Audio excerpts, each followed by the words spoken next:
Hello, you've found the portal. I'm your host, Eric Weinstein, and I'm sitting here today with Vitalik Buterin, the leader and a founder of the Ethereum world of cryptocurrencies and smart contracts. Welcome to the portal. Thank you. It's good to be here, Eric. It's terrific to have you. Now, in general, when I see you interviewed, immediately everybody goes straight to cryptocurrencies and Ethereum. But one of the things that I've found fascinating about your story is that in order to be a good steward of this new and emerging economics, you've actually applied yourself a great deal to standard and regular economic theory. And I was curious, if I understand correctly, you dropped out of college after a year. You're self-taught in economics, but you've taken a real interest in understanding how markets and economic theory work. Is that a fair description? Yeah, I think so. And economics has been of an interest for me definitely for a long time. I mean, when I discovered Bitcoin back in 2011 and I was still in high school, it was this kind of interesting confluence of ideas that I was already pretty attracted to. So of open source culture, that was something that a kind of good friend from high school, Christopher Ola, had already kind of indoctrinated me with really well. The mathematical and cryptographic aspects, also of libertarianism and Austrian economics was kind of the zeitgeist of the Bitcoin space at the day. And those were ideas that I definitely found philosophically quite attractive at that time. And I was definitely curious, and I read a bunch of books. I read the Austrian economics canon because that's what the Bitcoin people were kind of talking about all day. I read some kind of behavioral economics literature, Ariely, Kahneman, and Cialdini, and all of those people, just because I knew that I had to read other stuff for balance. And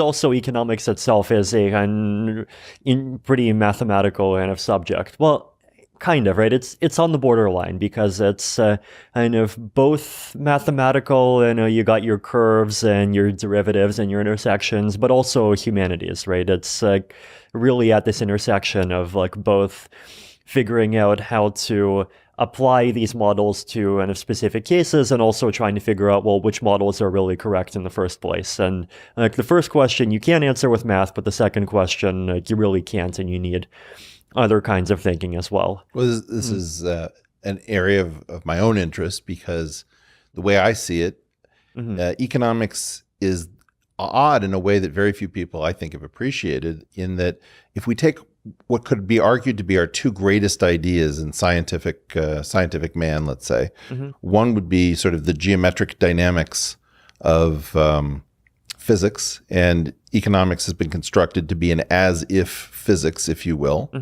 And on the other hand, it inherits from the theory of selection. You could say that markets are the continuation of systems of selective pressures by other means.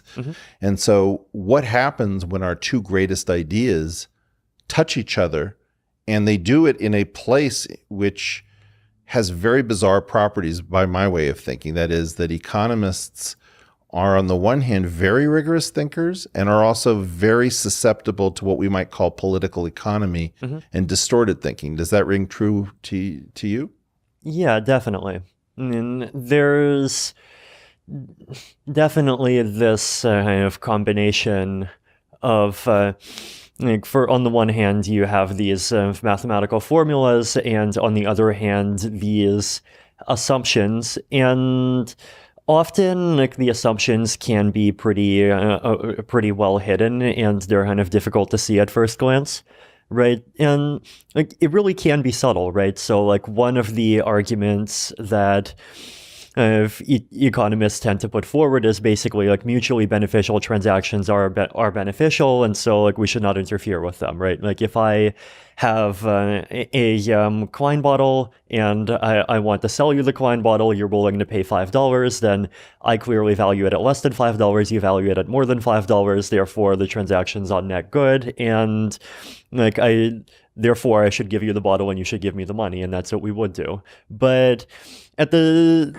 reasons why that sometimes breaks down, are in many ways more subtle, right? Like first you have monopoly issues. Like if I'm the only person selling wine bottles, then I might want to sell them at a kind of higher price than you'd be willing to accept because I want to extract more value. And sometimes the things that matter most to society aren't things that we can transfer between people from one person to another, like wine bottles, but like public goods. And like the biggest public good of all is the idea, right? And an idea, well, if I have an idea and I give you the idea, I still have the idea. So it's something that once you release it, it's out there, and there isn't this kind of property that. So, should we just pause just briefly to talk about what a public good is for the audience?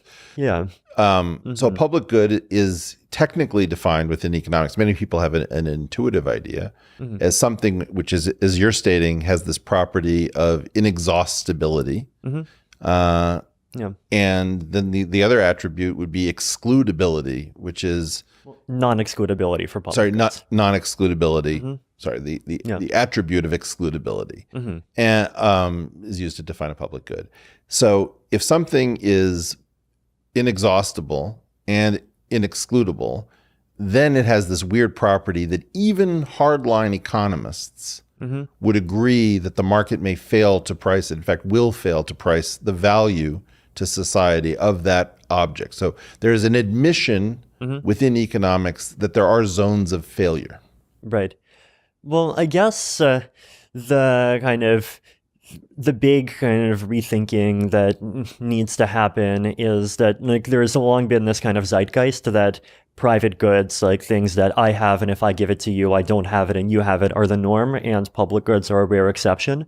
But like really, public goods are pretty darn important, right? Like if we didn't have public goods, then we'd be trading sticks and bear pelts, and we'd basically still be cavemen. Like they're basically the like thing. An army would be a public good. Yeah. An army. Well, armies are interesting because they're kind of, to us, like in a medium scale context, they're a public good, and in a large scale context, they're a public bad, because if everyone's armies were forced to be cut down by a factor of 10, like we'd all be better off. So economics is like really subtle that way, especially once you have kind of two layers of scale at play. Sure. Now, one thing that I worry a lot about that almost nobody seems to join me in is that in our mutual world, I don't know what to call it, of people who are experimenting with what I would say the mainstream would consider far out ideas like radical life extension, cryptocurrencies as potentially being rivalrous with sovereign currencies. But in our world, we talk a lot about the abundance economy and a world of abundance. Right. And I'm terrified of a world of abundance because one of the properties that software has had is that it has replaced physical goods and services, which have these attributes that they are not public, with small files. And when a small file is not encrypted, it has the attributes of a public good, and therefore value and price can chasm. That's terrifying because then this weird thing of markets, which allows us respite from dictatorship and somebody directing our activities and allows us to self-direct, goes away because things can't be priced accurately. Do you have any, does that have any purchase on your thinking? Yeah, so and I think you've definitely kind of struck at a very important point, though I think kind of my own framing of the point is slightly different. Please. So I think, like, first of all, like, start off by realizing that kind of private property and things is not something that fell out of the sky. It's a social technology, right? It's that we have these kind of norms that basically say, we will create this kind of mapping from objects to people, and if an object is mapped to you, then you're allowed to do basically whatever the hell you want with it, and other people cannot do anything with it without your permission.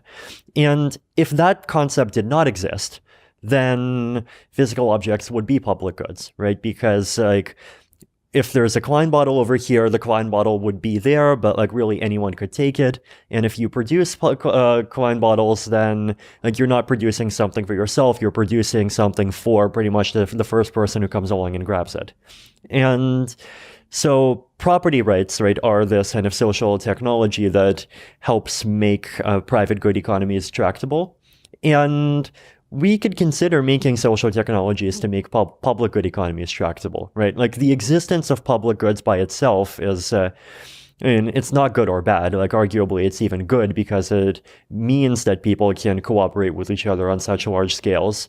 The bad thing is that we don't really have good tools for handling it. And specifically, we don't have good tools for handling it that manage to simultaneously avoid both not giving good results and like basically being centralized and dictatorial. And so this is where my interest in radical exchange comes in. So this was this movement that was started by Glenn Weil a couple of years ago when he wrote this radical markets book, and he advanced some of his proposals like Harberger taxes and quadratic voting were the ones that are kind of the most popular. And the kind of the core kind of idea behind the ideas basically is like, let's create structures of kind of norms and incentives that try to have the best properties that we can get out of markets, but do so without like basically economically breaking in the way that we know kind of existing property rights systems do once you enter a world where kind of everything that you build just inherently affects millions of people. Well, this is an interesting perspective. You, of course, are famous for implementing this Ethereum protocol. Mm-hmm. But before we ever get to computer protocols, there are sort of legal and structural protocols that we impose upon ourselves in the form of government mm-hmm. and markets that are subordinate to government. And there's a weird way in which you may start a process by which you write down rules for how a society should function. Mm-hmm. But once those rules are written down, you may discover all sorts of unintended properties mm-hmm. of that rule set. And there's mm-hmm. a real question, can we actually unhook ourselves from the killer app that is capitalism or American democracy? And if we start to realize that that app is running out of control? I guess for kind of myself as a kind of social technologist, and I definitely don't think that we should be kind of overturning entire countries with new mechanisms overnight. I think... and I wasn't insinuating... Oh, definitely. I think like that's...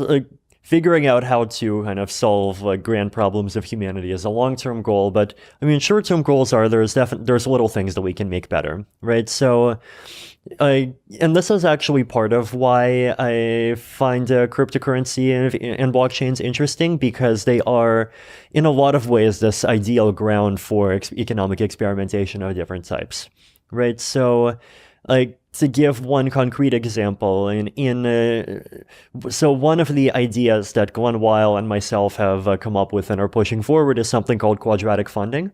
And the way that quadratic funding works is roughly this, right? So you have a central kind of pool of funding, and you could imagine this coming from a government. You could imagine this coming from wealthy donors. You could imagine it just kind of being put together by some like crypto economic protocol. It could come from anywhere.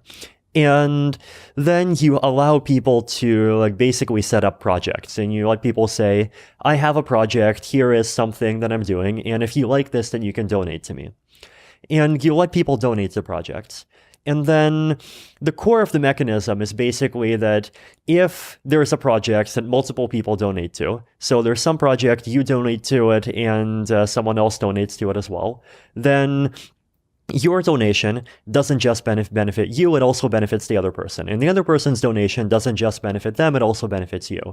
And so to kind of counteract that kind of market failure, the mechanism basically says, well, we're going to multiply the effect of your donation by 2 and multiply the effect of the other person's donation by 2. And so now both of your incentives are kind of aligned with the whole. And you extend this mechanism so instead of supporting 2 people, it supports an arbitrary number of people, and you kind of of calculate these subsidies across all possible pairs of people. And what you get is this formula that basically says you let people donate to different projects, you look at how many people donated and how much money you've donated, and based on this, from the central pool of funding, you give this extra subsidy. And so it basically is like a market for public goods, right? And in the Ethereum ecosystem, there's something called Gitcoin grants, where we've basically started like trying to use this mechanism to fund public goods inside the Ethereum ecosystem, right? So this could be implementations of the Ethereum protocol, it could be scaling solutions, it could be wallets, it could be educational resources.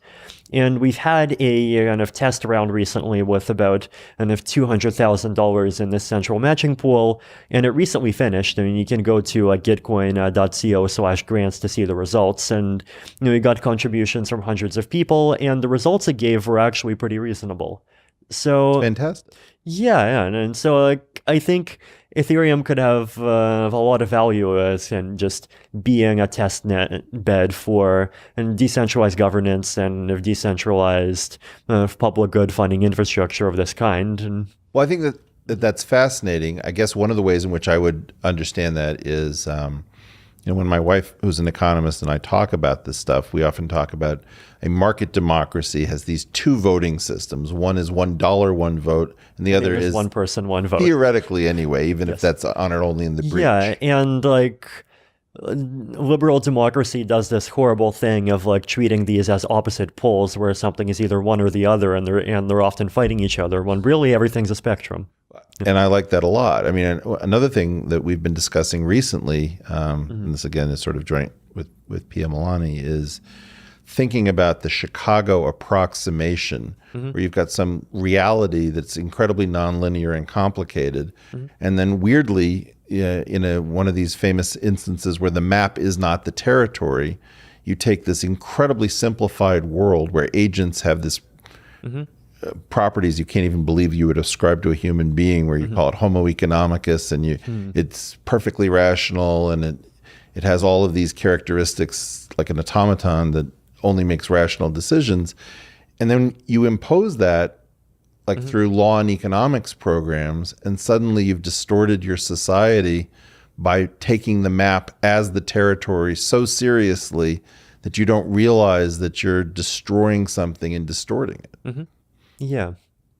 No, that's definitely like it's a social. Like, it's one approximation, and I mean, we're never going to have approximations that are perfect, because the world is just so. I'm glad to hear that. Yeah, and the world is just so complicated and so even rapidly changing in the 21st century. Like, all approximations are bullshit, but like you have to find a couple of good ones that work reasonably well and make progress for us. Well, and I think that one of the things that's unfairly done to cryptocurrencies is that we expect them to solve all of the problems that already cropped up. Yes. in our forms of governance and our forms of currency and exchange and court systems. And that what we should be asking of them is to be improvements or to augment already existing systems. Now, one of the odd things about governance is we could view you as, in some sense, starting a rival virtual country that has a legal system, because the Ethereum, I don't know what to call it, network platform protocol. It controls coins, and it has the right to reassign those coins. And not only that, but it has a stand-in for the legal system in the form of what are called smart contracts. Normally, we have this concept in governance, I guess it goes back to Weber, that a government is supposed to be a monopoly on violence, which is an odd definition, that you recover the concept of government from monopolizing violence, and then you sort of unearth and unpack all of the features of government from that one generating function. In some sense, a cryptocurrency and smart contracts derive from math rather than violence. Well, they derive from math and social consensus, right? Well, I love the fact that I was going to get to that, but yeah, no, because this is important, right? Because, like, for example, you have the Bitcoin blockchain, And then you have the Litecoin blockchain, which operates under like almost exactly the same set of rules as the Bitcoin blockchain. And yet the Bitcoin blockchain has a $100 million market cap and the Litecoin blockchain has a $3 billion market cap or something like that and much less usage. So like blockchains are definitely not just math and technology. Math and technology are the substrate, and maybe in the same way that the military is like the substrate of keeping a country together. But the extended military, including police forces. Exactly. But like they're the substrate, but they're not the country, right? The country is the community. Well, and this goes to what I would love to get into with you, which is the way in which different utopian dreams collide in the space of cryptocurrencies. So, for example, there are some dreams that may sound more like what I assume you may be active in the effective altruism community. Is that a possibility? Yeah. Which tries to figure out how to do the most good, to do good efficiently rather than sanctimoniously. There are other people who have this idea of I just want a retreat from other human beings and I want to be left alone. I don't want to be taxed. I don't want to be told what to do. Very strong libertarian perspective. Sometimes those people are the same people. There's two kinds of libertarians. There's many ways to split libertarians into two kinds, but one, like there's the leave me alone type, and then there's the kind of conquer the world type, right? The kind that kind of relishes like seeing fiat currencies be destroyed and replaced by Bitcoin, and it's kind of creating a 1,000-year kind of reign of sound money. That I generally have this kind of instinct that like when someone says that like we should impose a lot of short-term disruption and harm on the entire world for the sake of some nebulous long-term gain, that's something to be skeptical of. But so I'm definitely underline the word skeptical. You're using an extreme form of understatement. Yeah, and like I guess so. I'm definitely not in the camp that kind of actively relishes like fiat currencies being destroyed. But I definitely don't think that all Bitcoiners do. Like there's some that do see it as kind of something that's supposed to coexist and something that's supposed to provide a check and balance against the government's monopoly on issuing money without replacing it entirely. So there's definitely different visions within individual communities. There's different visions between different communities, and it's not just visions about what cryptocurrencies should do to the world. It's also visions about like how cryptocurrencies should work internally and what they should do to each other. So, like that, in that sense, I guess, like cryptocurrencies are interesting in blockchains, not just because of like what they can do to the world, but also just as this kind of microcosm of the world all unto themselves. Right? Like we talk about countries, like virtual countries, but there's many virtual countries now. There's over 1,400 on CoinMarketCap, and they have some analog of. So you do think of them as virtual countries. It's, all models are bullshit, but some are useful. Well, to the extent that a country is a sensible thing to claim. Yeah. So in that world where we're dealing with often very radical individualism and a very strong sense that there is something wrong with the coercive aspect of a government. Do you worry that something that you have given birth to may start to behave in very different ways than you would ever want? Definitely. I mean, probably the closest that we've seen to things like this happening already would be the initial coin offering boom in 2017 and 2018. And like basically what happened there was that people saw that cryptocurrencies are something that could potentially hit a very high value, and so people started saying, oh, like I'm raising money, like anyone come and like give me $50 million and I'm going to build a cryptocurrency and I'm going to make it great and I'll turn your $50 million into 50 billion guaranteed. And this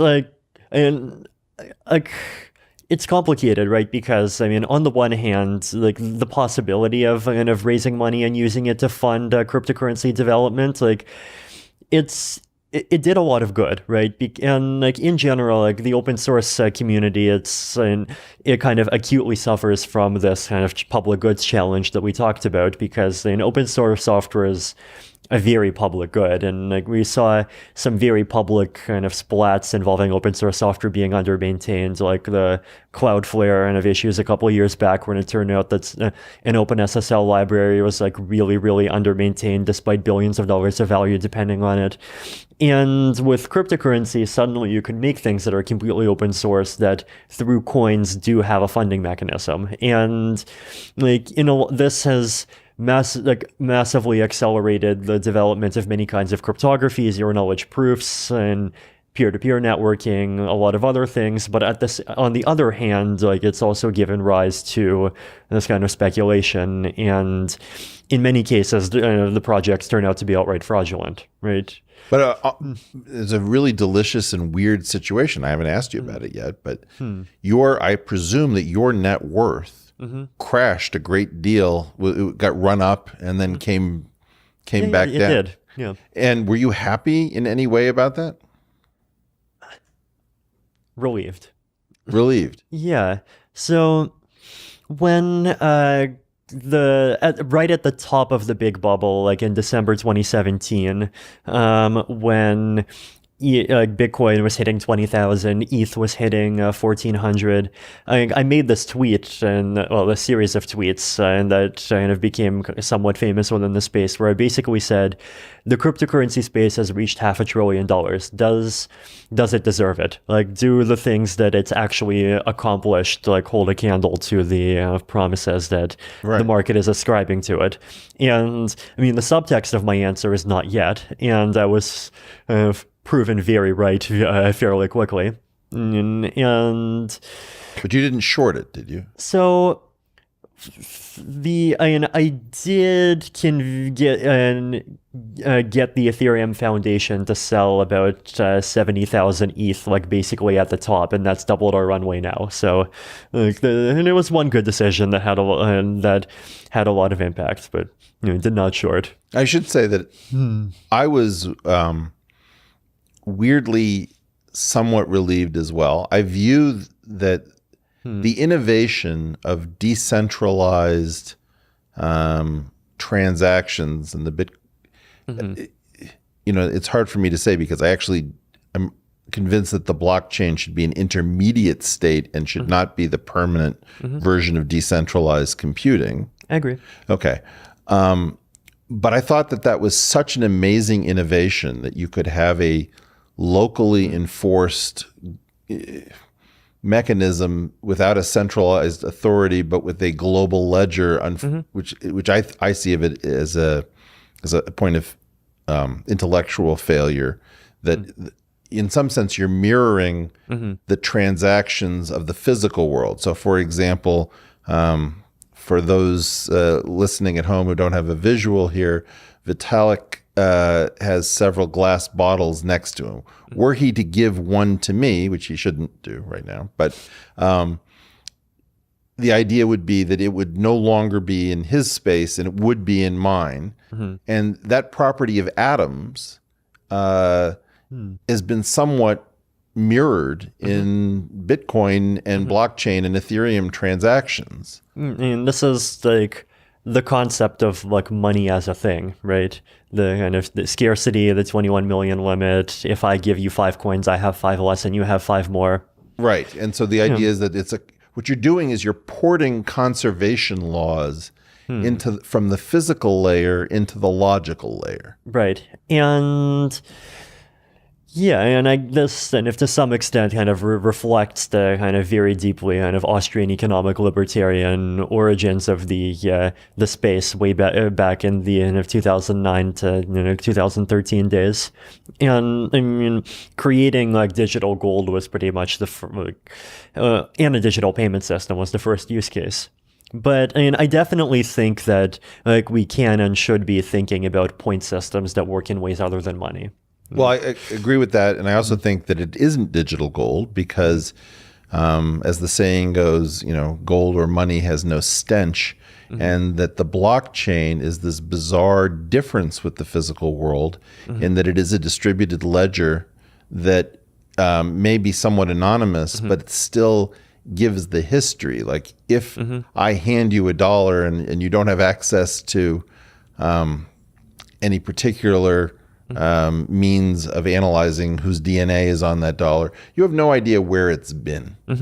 And that is violated by the current blockchain type implementations. Yes. So it isn't a complete port of the physical world into the digital, but it is an astounding one. And I guess I get very frustrated with the economics questions, like, well, what's it good for? Where's the killer app? I mean, we have all of whatever's left of human civilization to figure out what this thing is meant to do. Yeah. And I'm not very worried that we're not going to figure it out. I mean, we're going to figure it out sooner or later because a conservation law in digital space is just too valuable. Is that wrong? Are you worried at all about the search for, like, I just hate this question. Where's the killer app? And I'm thinking, chill out, man. This is an astounding intellectual achievement. Is that wrong? Yeah, and I think there's definitely a long time to go. And I think the apps will come. There's the ones that are coming right now are basically kind of financial, but I mean that's kind of true just in part because the existing financial system is just like so ready and waiting there to be disrupted. But in the long term, like there's Is disrupted a polite term for destroyed? You choose. Well, but I mean, there is something interesting here. You're 25 years old. Every bit of your adult life is post 2008. And to be 25 years old and in charge of a financial ecosystem to the extent that anyone is in charge of Ethereum, and I don't want to claim that you are sitting there running it, making all these decisions, that's an astounding thing that this has fallen to somebody whose adult life is post the crash. Do you think about that at all? That you don't have the same associations the rest of us do with markets when they were claimed to be working well. Like during the era of the great moderation, supposedly, when volatility was banished. Yeah. You were what, so 13, 12? Right. So one thing that I kind of only realized recently that I found interesting is that there aren't kind of two tribes here. There's three tribes, right? And what I mean by this is that there's the tribe that says markets are great, and there's the tribe that says markets are bad and like we should move to more things that look like political mechanisms. But then if you look at kind of a zeitgeist that's kind of fairly popular in the cryptocurrency space, I mean, definitely even still now to a big extent, it's that markets are great, but the thing that existed and exists like isn't markets. And so I guess like there's people who are pro-market and who see kind of the existing financial system as being that, and there's people who are pro-market and who see the existing financial system as being like yet another one of the perversions of that needs to be overcome. Well, it's odd because I would love to fix our democracy. I'd love to fix our markets, but I have to say I believe that I have grown up in an approximately 50-year bubble, which the silent generation and then the boomers presided over. And my own read is that because of their inability to figure out sufficient innovation to take over from the previously innovative system, that the world of human expertise has been almost completely contaminated by special pleading and political economy. So that many of us who don't have a particularly Austrian or libertarian bent are just sick to death of being lied to by people claimed to be Nobel laureates in economics. Yeah. Does this have any emotional connection to you? Like I feel like I'm lied to about almost, the doctors are lying, the lawyers Totally. are lying, the accountants are lying, the extraction companies are lying. And it's not because of a million different reasons. It's because growth ran out and our whole society is predicated on a need for economic growth. Yeah, no, there's definitely kind of things that have changed in a system that's just not keeping up and doesn't understand that there is such a thing as keeping up. And it's like, so like even Glenn talks about this, right? Like he talks about kind of the markets as social technology mentality versus the like basically end of history mentality. And I guess like the way that I definitely saw this kind of zeitgeist 10 years ago that said kind of even more broadly than like markets versus other mechanisms. That's like things are 80% efficient and let's work to make them 95% efficient.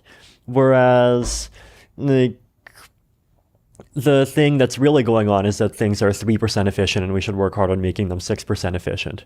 Like if you kind of move away from the narrow context of like I have something to sell and you have something to buy, which is pretty well optimized already, then there's lots of these kind of very big things that are happening that have just completely been missed. And in technology and kind of network effects and and just generally kind of migrating from atoms to bits are definitely all a big part of it. So let's talk about something that's a little bit funny, which is if you start to replace government, as we were talking about, and you see it as a monopoly on violence, you notice that very often there's a very funny role played by organized crime. Now, of course, when we think about organized crime, we tend to get emotionally excited by it for whatever reason. We make lots of movies about it. It occupies the mind as something terrifying and alluring. And there's sort of two weird aspects to organized crime, one of which is violence as a contract enforcement mechanism. In other words, you're gambling, so you don't have access to the regular court system. Now you have a gambling debt. And so just the way our government would put you in jail if you started doing things, you couldn't fulfill all of your obligations and you were doing harm to lots of people and you couldn't be stopped. Organized crime has to do something. It can't maintain jails. So it can put the hurt on somebody for means of contract enforcement. So it's not looking to do violent things. It's looking to run illegal businesses for which there's demand. And then it has a problem of enforcement. Then there's another part of it, which is violence as the product. So for example, extortion, it'd be a shame if anything were to happen to this lovely business that you're running, is a veiled threat, pay us or we're going to do harm to your business, or, contract killings and the like. Are you worried that effectively by introducing parallel structures, both in the form of currency and in the form of contracts, smart contracts that are the sine qua non, I guess, of the difference between Bitcoin and Ethereum, that the killer app that is most likely to happen while the technology is still clunky and cumbersome and difficult is in the parallel space, that either you are going to replace organized crime as a place to do contractual business outside of the normal scope, which could be a benefit because organized crime still exists and is a bad thing because it uses violence and you would use math in place of it, or that it could actually be used to facilitate violence by using, let's say, prediction markets or something else to induce people to commit crimes, where the committer of violence has unusual information about where the violence will be committed and therefore can profit from it.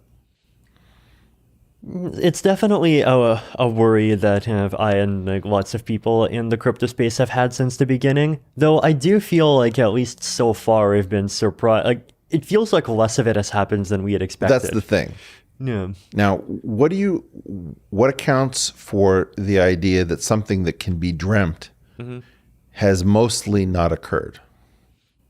And I definitely have Maybe it's a great thing about humans that we didn't realize that we're not nearly the horrible people we thought we yeah, were. and I definitely have a couple of theories about this. So one of those theories is that, like, basically a lot of things that people do, and especially a lot of things that people do in the infosphere, because like public goods are kind of chronically underfunded and all that, rely really heavily on goodwill.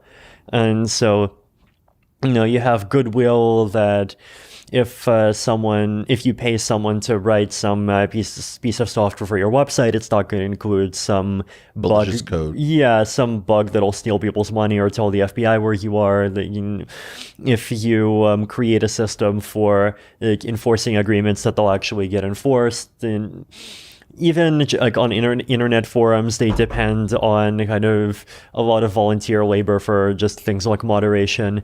And if you create a group that just goes like fundamentally against like the vast majority of people's values, then it's just going to be hard to find volunteer effort for that sort of thing. And like that's probably the big reason, I think, why like, so far we don't really see kind of complicated like decentralized structures being created to facilitate like black markets for killing people and so forth. Because Well, let's start off with something more mundane, like a numbers racket. Right. So a numbers racket would probably be a much simpler application.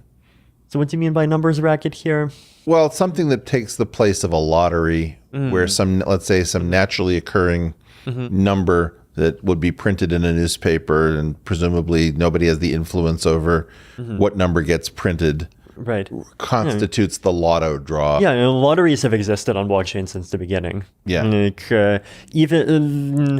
there's definitely been this kind of sub-community of people that created these kind of provably fair Ponzi contracts where you have a smart contract and you can throw money in, and as soon like if you're the nth person to throw money in, as soon as two n people throw money in, you get like 1.9 back or something like that. And like this is just a fun game that people have made and like participated in, even fully knowing what the economics of the thing are. So yeah, and things like that have definitely happened, though I don't like. Though gambling is the sort of thing that like there isn't this kind of 99% plus consensus that it's really horrible and evil, right? Because like on the one hand, like lots of people want to ban it, but on the other hand, people do it. And it's something that like people see negative consequences of, but at the same time, it is something that people participate in and enjoy. Whereas if extremely bad stuff like there's definitely this kind of barrier between kind of things that are edgy versus things that are just so far over the edge. And for things that are kind of so far over the edge, like it is like even with smart contracts and even with all of those things, it's still hard to coordinate those structures. And I think like the blockchain's inability to directly read facts about the real world could even be a saving grace here, because a blockchain can't directly read like whether or not something in the real world happened. It basically means that if you want to have some application, whether a prediction market or something else that does like. So can we say a little bit more about the intellectual problem that you're touching? Sure. So the idea is that there may be something that's very perceptible to us about the real world, but we might naively think, well, the computer should be able to tell whether that happened.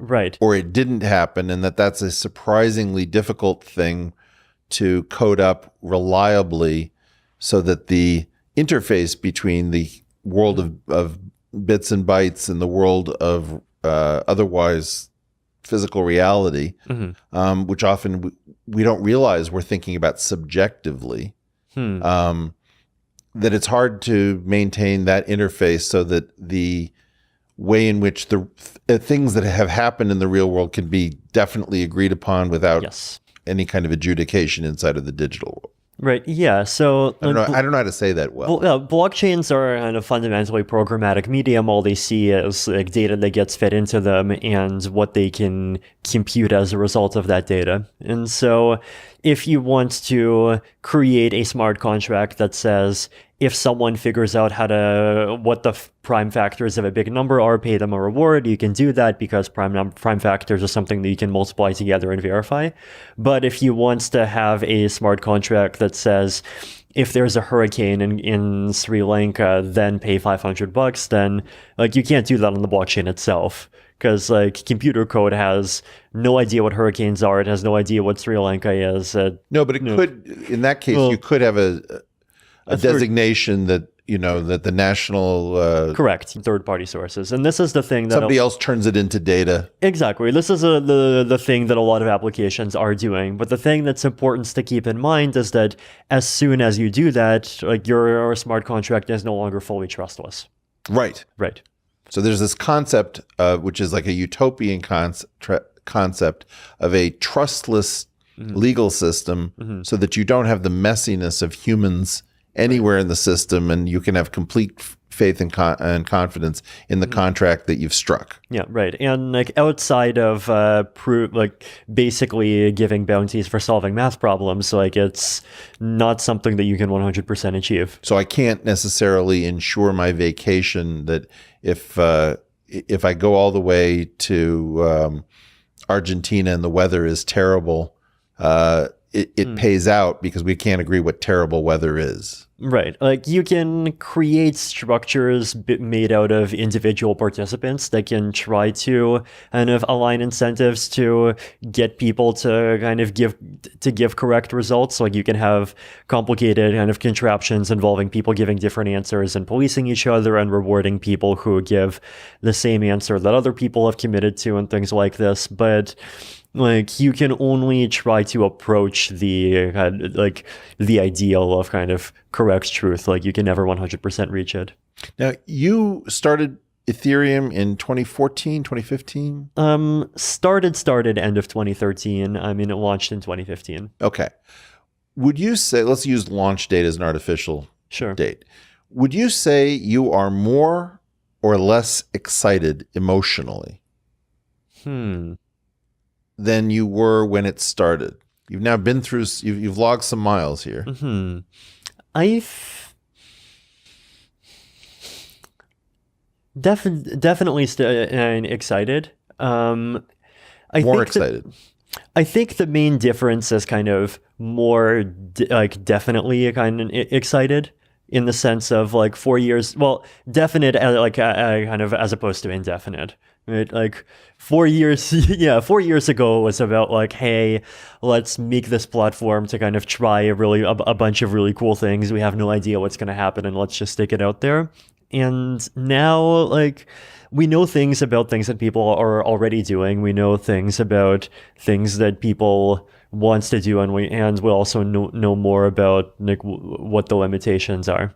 And so instead of just being this kind of extremely fuzzy dream of like, let's stick smart contracts and algorithms and kind of trustlessify everything, right? It's something that's kind of both more moderate, but also kind of more like seeming much more like it actually has a big chance of kind of transforming the world, kind of precisely because it's kind of moderated to some extent. So are you more, if I gave you a false three choices, and by the way, smart people always hate these things, so feel free to break the model. If I gave you a choice between saying, are you mostly excited about the technology and the amount of innovation? Are you mostly excited about the business opportunities for yourself? Or are you mostly excited about the way in which this could transform human life? Would that be an easy call? Or would you say, I reject that decision tree? Some mix of the first and the third. I don't know. I guess like the framing of business opportunities is definitely kind of never like, this is weird. I mean, despite kind of even... I get the sense that you don't love money enough. Yeah, this is true. Okay. I mean, it's weird because for a long time You have a lot of it. Yeah, well, I have a lot of it, and it's also even weirder because like for a long time I subscribed to this kind of branch of economics that basically says that like love of money is like the best motivation for people for people to have. And Sort of an like, Ayn Randian. well, I'd say like in that area, but Yeah. it's But I don't get that. I'll be honest. I just don't get that vibe. right. I mean, I've definitely kind of shifted a lot over the years. I think my experience, even within the crypto space itself, has kind of and given me a lot of new information to work with. Say more. Like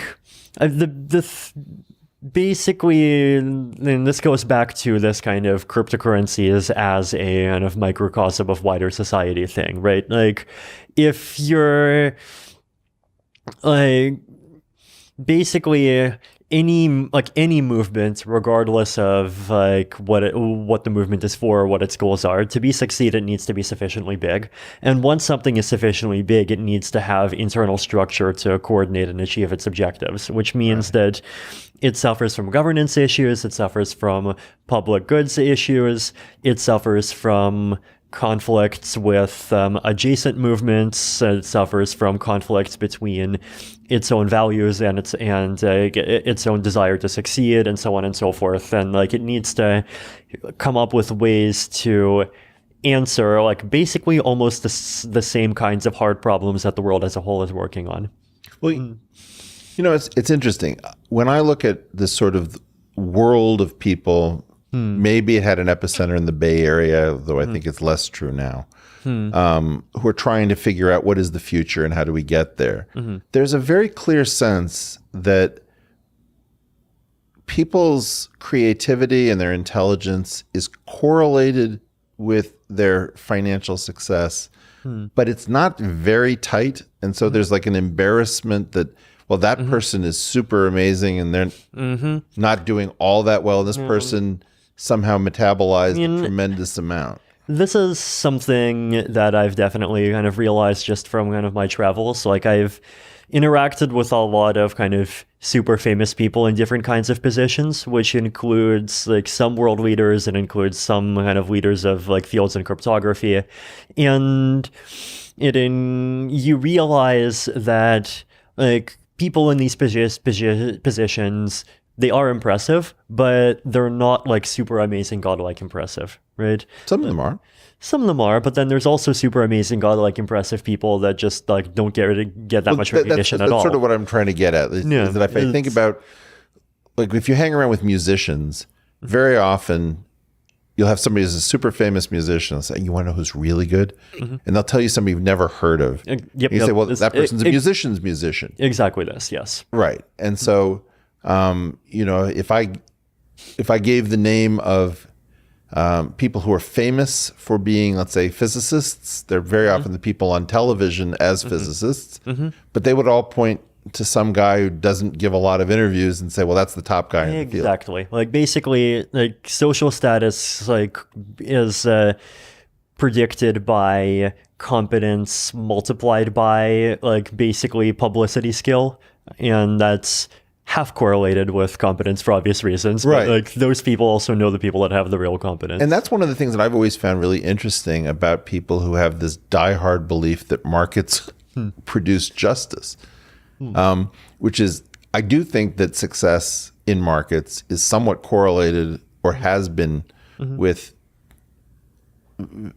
things like productivity, but it's also correlated sometimes with how predatory somebody can be or how lucky they happen to be at a particular moment. And one of the questions that I have is, if you're really interested in innovation, which is what I sort of pick up is one of the main things, how does something like Ethereum give us a possibility to revitalize innovation after what many of us consider a period of relative stagnancy outside of the areas of computation and communication, which everybody knows have exploded?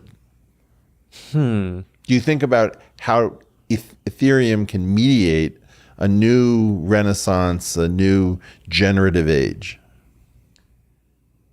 You sort of talked about it a little bit. Definitely. And I think, there's kind of Ethereum as a platform for experiments in governance and public goods funding is one thing I mentioned, and education is another thing that I kind of talk about and obviously do. I mean, I have a lot of these blog posts on vitalik.ca and other forums, and they're one of the big challenges that, for example, is that for in kind of internet educational resources in general, there's basically two kinds, right? There's papers and Wikipedia and basically things that are technically accurate, but they're just horribly not understandable at all, and we should not be forcing people to even try reading them. And then there's pop sci literature, which is very accessible, but it's often just actively wrong in really horrible ways. And I personally, even before Ethereum, I did Bitcoin Magazine, for example, I've always tried to find this kind of middle gap, this way to explain, take concepts that are technical and expand them to a broader audience so that they are more accessible.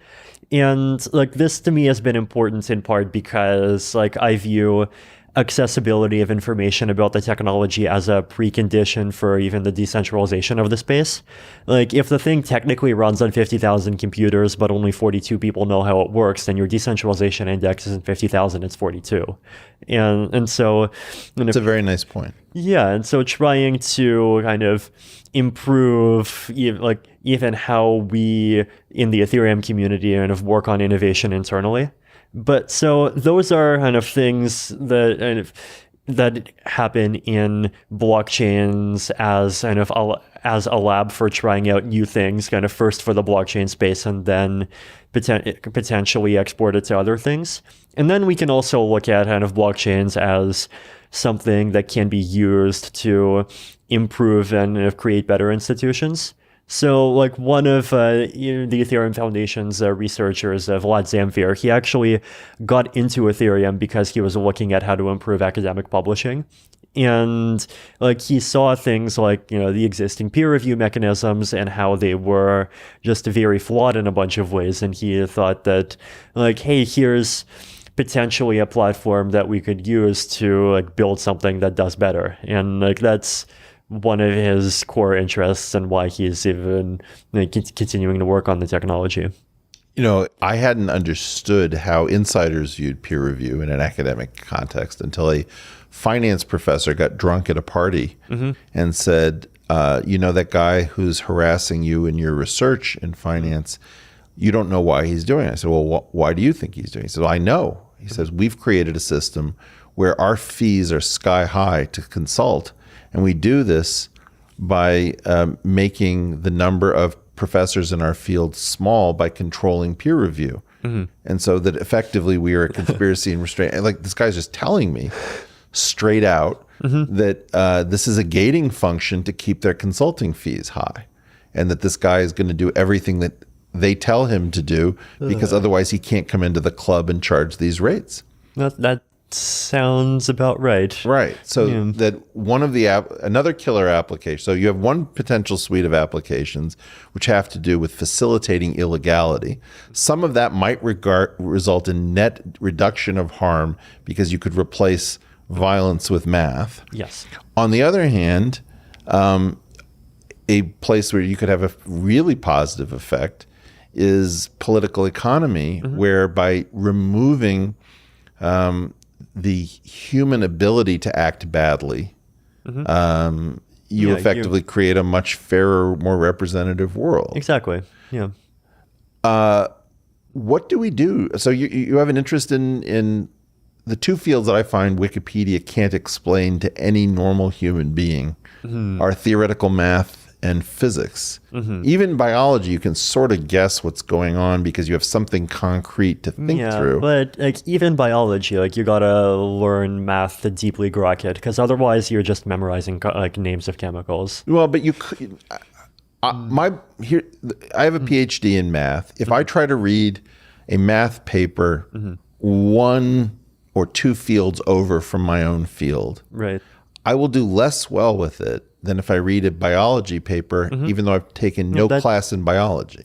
That sounds right. Yeah. Yeah, like there's a difference between the level of math that you have to know to just because it's like important for you as a philosopher, and like that's about the level of math that I think you need even to be good at biology, to be good at economics, to be good at a lot of things, right? It's understanding like principles, even things like, for example, if you have a trade-off between X and Y, and right now you're optimizing entirely for X and it's a smooth curve, then if you want a little bit of Y, then you can get your first bit of Y at almost like zero cost of X, right? And that's just it's a property of continuous functions that like from the maximum, the derivative starts at zero. And like if you kind of just deeply kind of mentally grok about like a couple hundred of these facts the same way you deeply kind of mentally grok like how to walk, then like you get a lot. But then from there's also like the frontiers, and often, I mean, the frontiers are less important. Well, so here's a weird thing I don't know how to bring up. When I try to understand crypto as a space, I'm always confronted by how incredibly Byzantine and impossible it is to understand all of the acronyms, all of the sub pieces of history. I mean, it's an incredibly fragmented experience in which I spend a long period of time just feeling moronic. Isn't it odd that like Ethereum itself suffers from this problem? It's hard to know what's going on. Yeah, no, it's definitely something that we wants to fix. So, I mean, if you ever have suggestions on like what specifically we can make more understandable, I'm always happy to hear those. Fantastic. Now, one thing that I think is really interesting is this episode that occurred in the Ethereum space in which you were faced with a very serious question of leadership having to do with an emergency that you could have either allowed to follow the rules that had been previously specified in some sense, or where you could interject a certain amount of human intervention, but thereby letting people know that this was, to some extent, not mediated only by rules and computers. Can you say a little bit about this famous incident and describe it? So in 2016, there was this smart contract that a group called Slovakia launched called the DAO. And DAO stands for a decentralized autonomous organization. It's a term I came up with about 3 years before. And it basically means that you can have a smart contract, this computer program that controls digital assets and if encode a set of rules for an organization. And like you can use this kind of smart contract basically as a replacement for things like companies. And so Slovakia decided to launch a DAO. And their DAO was intended to be basically a decentralized VC fund. So people could apply. The DAO would vote on which projects were worth investing in. So leaderless, rule-based, and virtual. Exactly. It's like hit all the cypherpunk notes that are in the right place. Okay. And the thing launched, and we were all expecting it during its kind of initial fundraising phase, which was also like an open public blockchain process, and to maybe get $5 million. But then it got 5, and it got 10, and it got 20, it got 50, and 100. And then the price of ETH went up, and it got 200. And then when I was sitting at a friend's... Was this at all alarming that it was so successful? After the 50 mark, I definitely kind of switched from excitement to deep apprehension. But, it's a contract. Did you let on that you were feeling that way? A bit. Okay. Yeah, so on June 17th, 2016, when I was in Shanghai at a friend's apartment, and it was about 15:30 something in the afternoon, I saw a message in one of the Skype chats that I was in, and someone basically saying, "Hey guys, look at the DAO. It seems like there's some money coming out of it." And so I checked on the public block explorer on the blockchain, and I saw, oh look, it seems like about $2 million ETH has actually already been removed from the DAO, and more ETH is kind of slowly being drained over time. And so I pinged the core developers and I asked, "Hey, is this normal?" And at first I was thinking, okay, the alternative is unthinkable. There has to be a reasonable explanation for this.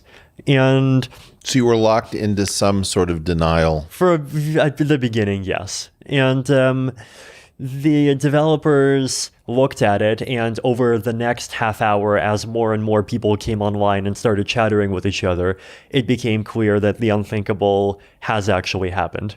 And I actually burned about 20 of my own ETH, like basically just DOSing the Ethereum blockchain itself and just spamming it with transactions to try to kind of slow the attacker down. Dawson is denial of service? Yeah, just spam the blockchain with transactions. Not all of my listeners will know the terms. Okay. So that the attacker's transactions could not get in as quickly, because the attacker could only withdraw something like a couple hundred ETH with every transaction, so it was a slow process. Like in the hopes that the developers would find some way to plug Now, was the that hole. an intentional inefficiency, or was just the It was not intentional. So in some weird way, the inefficiency was a good thing. Yes, it gets even weirder. There's an even bigger inefficiency that would prove to be an even better thing. But then the developers, however, did not find a way to plug the hole. But the attacker voluntarily stopped after stealing about 4 million ETH from the DAO. But in any case, this is a second inefficiency, right? Wait, voluntarily stopped? Yeah. There was a request made? No. As in, the attacker just stopped. Oh, okay. And so here's the second and bigger inefficiency. The money that was the attacker took out, the 4 million ETH, it did not go into the attacker's wallet immediately. Instead, it went into a child smart contract, and only after 35 days could the attacker actually take that money out. And this was a child smart contract. You mean a separate smart contract that was created through a function call of the main DAO smart contract. Okay. So this was also not intended, right? It was just like a random quirk of this of fate that there was this big bug that was the biggest smart contract theft in history up until that point, and it put the money into this convenient box where it would just stay conveniently locked for 35 days, where everyone could stare and look at it. Limbo. Yeah, and soon after this, there were calls happening between core developers, and the proposal to remedy the situation with a blockchain fork came into play. Right. So basically, what happened here is was a blockchain fork an emotional issue for this community? Yeah. So why is that? So.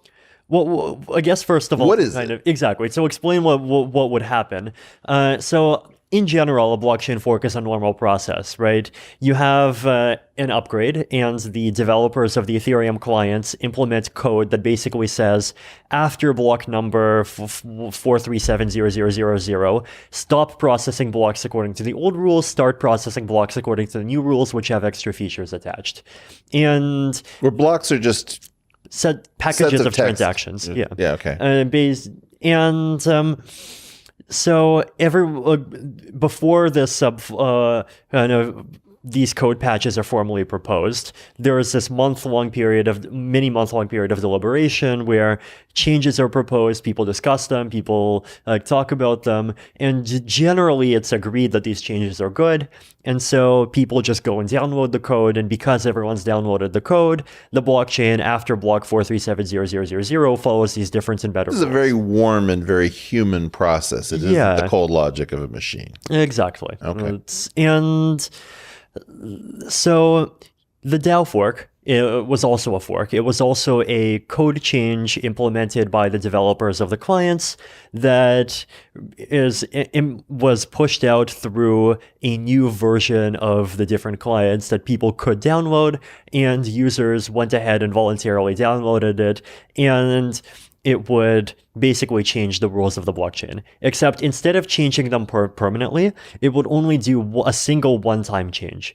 And the single one-time change basically said, during block 1920000, before processing any transactions, take the ether that's stuck in this child contract and move it into another contract that could then basically refund it all to the victims.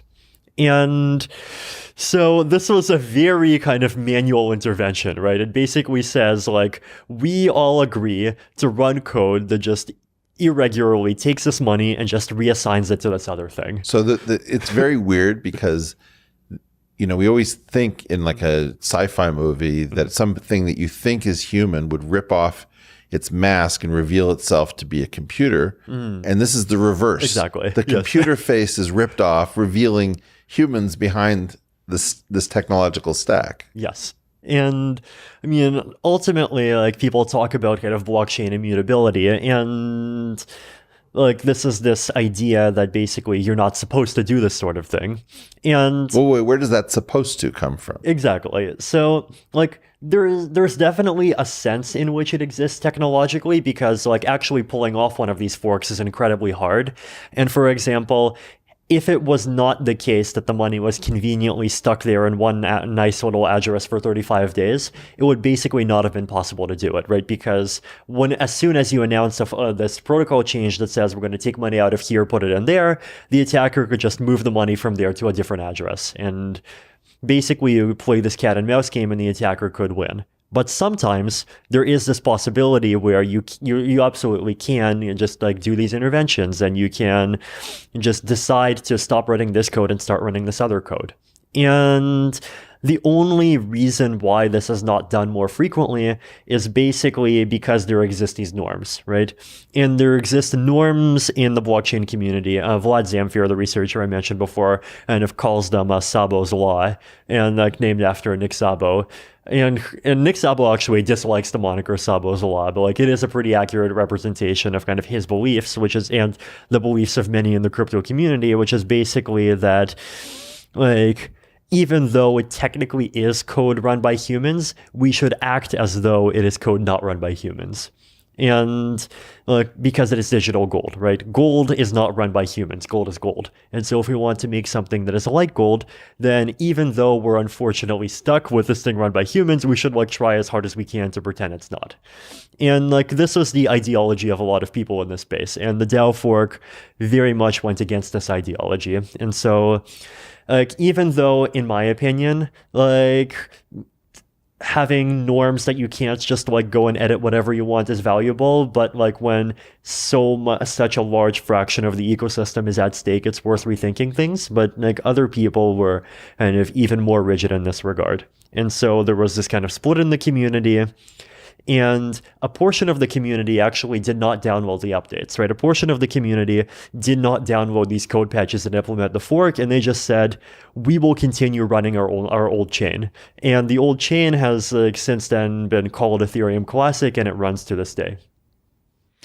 This is a fascinating civil war in essence. Yes. And what I get out of this is that there's this very weird thing, which is that people get very attached to ideologies, and then they come to understand why the simplistic version of that ideology can't possibly work in a warm human system. I watched this. Have you ever gone to this festival called Ephemeral, which is sort of Burning Man on the water? That was I've heard of it, and I got invited to it, but I haven't had the chance to go yet. So it's kind of a libertarian water world in the Sacramento Delta. And what was interesting is that one year, in order to come to the festival, you had to have a lecture, and you had to agree that you would receive the lecture because of problems that had happened the previous year. And you realize that these libertarians were being forced to invent governance. And rather than just anarchy, you had to have some organized system. And so one of my questions is that dream of escape from the heavy hand of government effectively not something to be pursued inside of crypto space for the most part, because we've realized that it is going to require governance, and that we can't figure out a way to turn this into a completely cold and methodical process? It depends which version of the dream you subscribe to. Like, if the version of the dream you subscribe to is the dream that says that we can finally use algorithms to basically completely eliminate humans' ability to interfere in things, then like, if your goal is to see that enforced 100%, then like, no, you're not going to get that. If your dream is that you dislike how governments have like existing governments and monopolies of violence have hegemony over this social function of coordination and enforcing structures of rules, and you want there to exist an alternative, then like that's something that we can talk about, right? So like if the dream is to augment, yes, and I mean, I'd argue that the blockchains have a very kind of necessary role now, especially kind of given modern kind of political trends where like there basically is no single traditional political body that's accepted as trustworthy by the entire world, and it doesn't look like there's going to be one. But like if your dream is to kind of completely overturn things and have like some simplistic notion of digital property rights as the only thing that governs behavior, then that's something that like you can try for, but you're not going to succeed. Let me try something else with you that I'm curious about. You and I are both plugged into this weird alternate world that thinks very differently. And I had Andrew Yang in that chair, and you saw that episode of the portal before. Some people call this neurodivergence, that this is a non-neurotypical world. And I would say that both you and I exhibit some indicia of not thinking along standard lines. The thing that occurred to me is that you brought up Slate Star Codex, which is this website that is extremely influential in our shared world. And I was thinking about the difference between Slate Star Codex and CNN in terms of sense making. Is there any way in which the Ethereum world can create a counterweight so that the neurodivergent can wrest the stranglehold that seemingly the neurotypical institutional world seems to have on sense making at scale? Like, is there a way of promoting another blog in this world would be like Less Wrong? There are particular thinkers that I think of as being very important, influential. I think you've given to Aubrey de Grey and Eliezer Yudkowsky. There's like this very different world that isn't well known. And in part, I view podcasting as like pirate radio, which is the phrase I keep, or samizdat because you're Russian. Yes. What can we do potentially using your technology to even the playing field between corporate sense making and